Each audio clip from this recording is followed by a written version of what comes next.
Selain metodologi sejarah, sebetulnya di dalam program studi sejarah itu ada metode apa lagi, Pak? Ada namanya metode sejarah, ada namanya metodologi, ada lagi yang namanya penelitian kualitatif dan kuantitatif.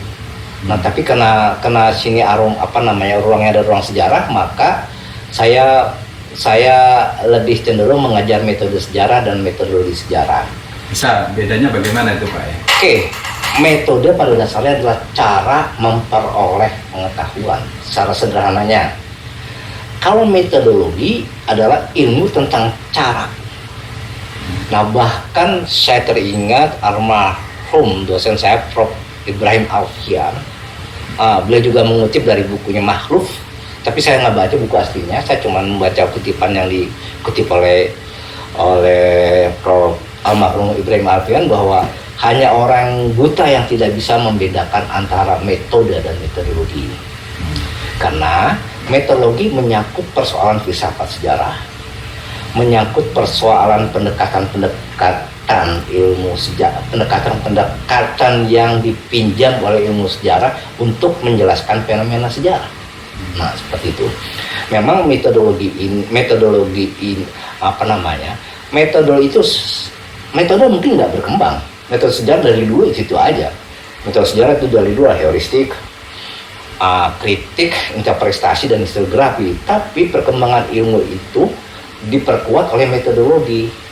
Nah, gitu. Apalagi dengan metodologi maka kita akan bisa memahami tentang pendekatan bagaimana sebuah fenomena histori didekati oleh fisiologi historis, oleh budaya, oleh budaya, oleh sosial, dan lain sebagainya. Bisa Bapak jelaskan lebih rinci, misalnya bagaimana satu peristiwa sejarah yang sama bisa didekati dengan metodologi yang berbeda? Oke, peristiwa sejarah itu akan bisa dijelaskan akan berbeda. Mungkin faktanya akan sama, tapi penjelasannya itu sangat tergantung dari pendekatan.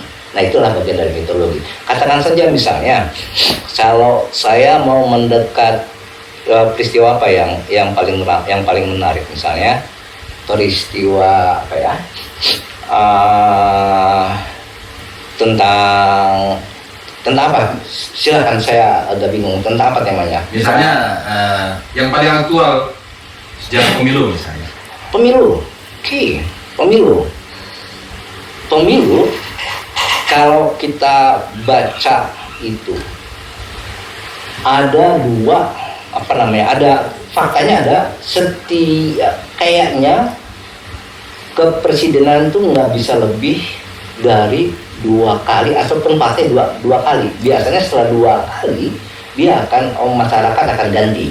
Nah, sekarang pertanyaannya kenapa mesti ganti ya. Nah, itu kita bisa lihat, misalnya barangkali orang pakai pendekatan orang bosen itu kan ya. Misalnya di kita ada kecenderungan orang kita ini emosional tinggi ya. Ketika pakai pendekatan psikologi, ketika orang partai A misalnya menghujat terus tokoh yang ada, bisa jadi masyarakat akan beralih malah menjadi simpati kepada orang yang dihujat terus. Nah, seperti itu. Hemat saya, Prabowo sekarang lepas dari persoalannya masih kontroversial apakah dia bisa atau tidak, tapi kan itu menarik sekali, lebih-lebih ketika suara Prabowo banyak di kandangnya Prabowo, baik di Jawa Tengah, bisa suara Prabowo bisa justru di situ Prabowo kuat. Nah, ini kalau kita lihat justru barangkali ada ketidaksukaan orang-orang Jawa Tengah terhadap orang-orang yang misalnya kayak gaya omongannya Ganjar ya, yang terlalu menghujat Prabowo, akhirnya orang nggak simpatik. Ini cuma sekedar, ini juga asumsi aja. Barangkali seperti itu. Jadi pendekatan psikologis seperti itu. Dan pendekatan kultural, saya pikir. Kalau kultural apa? Orang-orang kita biasanya selalu akan cepat memaafkan orang, dan akan cepat lebih simpatik pada orang yang sedang dihujat gitu ya. Seperti itu. Kita sudah punya beberapa kajian sejarah yang bisa kita baca, buku-buku babonnya lah misalnya ya. Misalnya ada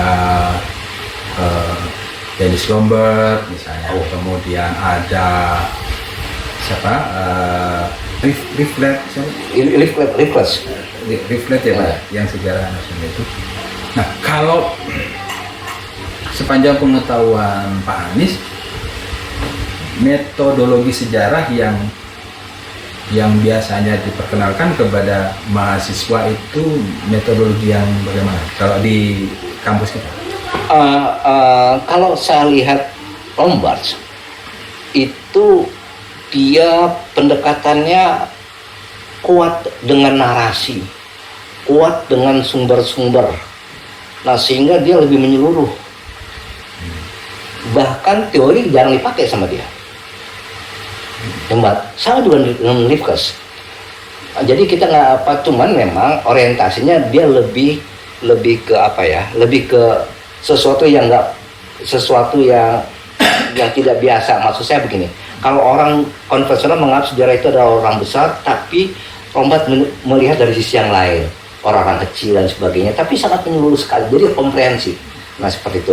Rifkes juga karya-karyanya lebih cenderung ke yang saya baca tentang sejarah nasional aja, hanya pada tataran-tataran atas, tapi yang di bawah-bawahnya itu belum. Kenapa? Metodologi sejarah diperlukan untuk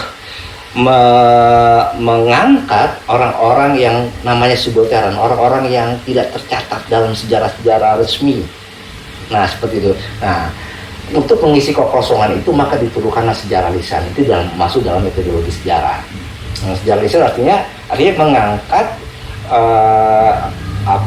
masyarakat-masyarakat yang tidak tertulis dalam dokumen. Nah, sehingga sejarah lebih demokratis. Jadi sejarah itu bukan hanya orang-orang besar gitu. Ini menarik, ada sejarah lisan.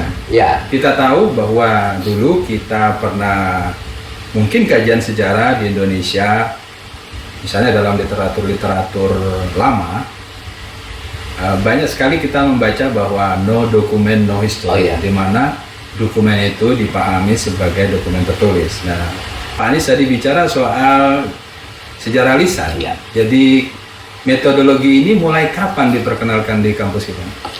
Kalau melihat no document no history itu adalah ucapan dari Ranke. Dia sangat dipengaruhi oleh aliran positifis pada abad 19 yang saat itu sejarah harus objektif. Jadi sesuai seperti apa yang tertulis. Nah, mazhab ini kemudian nantinya dikritik. Kalau hanya berdasarkan dokumen, bagaimana masyarakat yang tidak mengenal tulisan? Nah, akhirnya apa yang terjadi? Yang sekarang yang dibangun adalah no fact no histories. Ini seperti itu. Nah, no fact no histories itu mungkin dari tahun 70-an mulai diperkenalkan. Ini rezim Bulak Sumur, mazhab Bulak Sumur yang memperkenalkannya ke kami. Memang agak susah karena orang masih cenderung lebih cenderung untuk menggunakan dokumentasi, tapi paling tidak dengan sejarah lisan dalam posisi ini adalah bagian dari metode sejarah. Bagaimana sumber-sumber sejarah dilakukan dengan wawancara. Pada dasarnya sejarah lisan itu mirip dengan wawancara.